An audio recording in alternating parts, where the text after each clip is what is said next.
Okay, before we start the questions, I have a special announcement. Wow. The boys at the top floor of the Tumblr House building, they're gonna kill me for doing this, but I don't care. They won't do it on screen. No. We are going to do a special promotion on all of Charles's books on tumblrhouse.com. Wow. Everyone who buys a book by Charles will have it, a signed version of it, autographed, by this man right here. Wow. Wow, you're going to make me real busy. Or not. You didn't clear it with the suits? I didn't clear it with the suits. This is, yeah. So this is like all on your own initiative. Yeah, oh yeah. Okay. If you see me with another partner to chat with next week, you'll know why. Yeah, anyone who orders between now and the end of December, signed copies of all your Charles books that you order. Yeah, and if you're one of these Johnny-come-latelys, hasn't even read a Charles book yet. Really? Boy, have you hit the jackpot.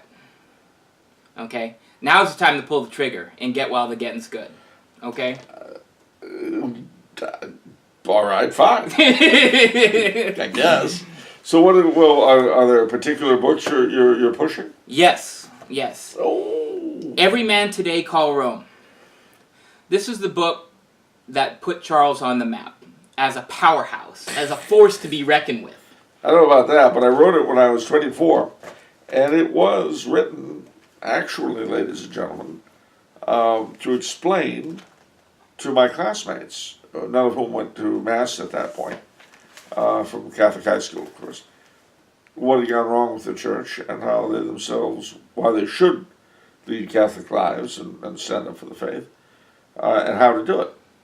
So it's my first baby, and I'm still very proud of it. Another book, Desire and Deception, How Catholics Stop Believing. What is this book about, Charles? About 230 pages long. Sorry. No, it is actually a history of the idea of baptism of desire and how it started out as a theological notion and ended up allowing the vast majority of Catholics to disbelieve in the necessity of the Church and the sacraments for salvation. For the vast majority of Catholics do not believe those things are necessary, which has had its effect on everything. As Benedict XVI has said, it not only has destroyed our missionary impulse, it has also removed any reason to be Catholic. And that explains a lot, because being Catholic is like being a member of the Garden Club, or the Elks. There are a lot of other organizations that do that kind of a job a lot better, And you don't have to pay money and be respectful to a bunch of louts either. You don't dare to hope all men be saved? No, I don't. Okay. I blame our Lord for saying that the way to heaven is difficult and few there are that find it. Yeah, he said that multiple times. Yeah, he did, in different ways too. In different ways. Of course, what he was trying to say, never mind. I always get a kick out of priests in the pulpit, Mm-hmm. What Jesus is trying to say, he's the Logos, the Lord of language. Ladies and gentlemen, if Jesus didn't know what he was saying, not trying, saying, then I don't think anybody does. Certainly not a cleric who pretends to. No, it wasn't a calculation that people go to hell. It's an admonition to do good. At least that's what one fella told me. Yeah, okay, well, that's good. All right, our last book by Charles, The Pope's Legion, published by Macmillan. Wow. See this blurb on the front cover? Like an Indiana Jones movie, the Pope's Legion starts moving from the get-go and doesn't stop until the very last. National Catholic Register said that. Wow. That's a big time right there, right? Well, yeah, it does, but I don't know how I feel about Indiana Jones. Harrison Ford's looking kind of like a wreck now. Oh, yeah. I didn't even watch that last one, Crystal Skull or whatever. No? No. Well, it's because you dislike Shia LaBeouf. Well, there's that too, yeah. See? That's right.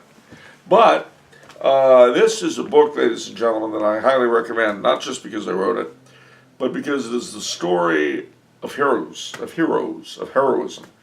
The part of young men from all over the world who went to fight for the Pope between 1860 and 1870. They were an extraordinary bunch of men. Nothing in English of this extent had been written since the 19th century when I sat down to write it. And I was just grateful to be able to give a voice to the voiceless. So if you want to see an example of Catholic manhood in action, as opposed to the feminine stuff Mr. Herzegovich was interested in, Yeah.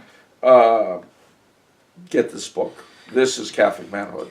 You know, one of the important reasons I think to read this book is, how come we don't know the stories of real life heroes, Catholic heroes, really? And compared to, we know all the superheroes. Superman, Batman, Aquaman, but Wonder Woman. Books like Pope's Legion and Chivalry. Yeah. Why is it we don't know any real life knights, any real life Catholic heroes? Why is that? Well, because we live in a non-Catholic society, and anything with Catholic heroes is a bad thing. And those of us Catholics who are successful enough to determine this kind of thing are precisely the kind of Catholics for whom this sort of heroism is embarrassing. If I spent most of my career selling out my Catholic faith for the sake of personal advantage, the last thing I want to hear about is a bunch of people who are willing to sacrifice their lives for the Catholic faith. Right.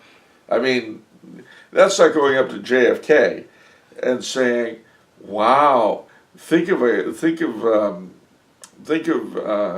Emperor Charles I going into exile for the sake of his people and his faith." They don't want to hear it. No, well, certainly JFK wouldn't have. Yeah. Well, he might have, maybe, but certainly Teddy would not have. No. He couldn't even go back to rescue. Never mind, I'm not going to start on that. Ooh. And some of you diehard Charles fans out there that are in the know, you're probably wondering, whoa, you're missing a book. This man just wrote a book that's going to be published by Tan Books. That's right. Catholic Quest for the Holy Grail. It's on pre-order right now from Tan Books. I think the release date is November 15th. So you can pre-order from them if you want to. Tumblr House will eventually be selling it for $25. And when you do buy from us, you will get the signed version of it. You will. So, and it's not just these books. We left out some of your books: Puritan's Empire, Victors of Christ, White Cockade, and all the Charles books. Crown. Star Spangled Crown. See, I can't even. Yeah. Can't forget that one. Can't forget that one. All of these books will be signed. You order 8 Charles books, 8 signatures. But mind you, I'm not going to include much of a message. You'll get my name and the date. Yeah. Well, yeah. Unless you know me. But if you do know me, if you've met me, here's the challenge. You'll have to put in a little note reminding me where we met. Don't think I can remember. Okay. I'm going to get some real strange things now. Dear Mr. Coulombe, you remember when we ran into each other at the playground in Portland, Maine? No. Well, I'm the one who has to filter that now. You're not going to even have to deal with this now. Well, there's that. Okay. There's a if you're still here. If I'm still here? Oh, yeah, if they don't kill me. Yeah, the boys at the top floor. Gosh. To say nothing of the chicks in the secretarial pool. Yeah, and so lastly, it goes without saying, any questions submitted to us that references any of Charles's books will be asked on the show. Sooner or later. Sooner or later. So keep on sending in those questions. All right, let's...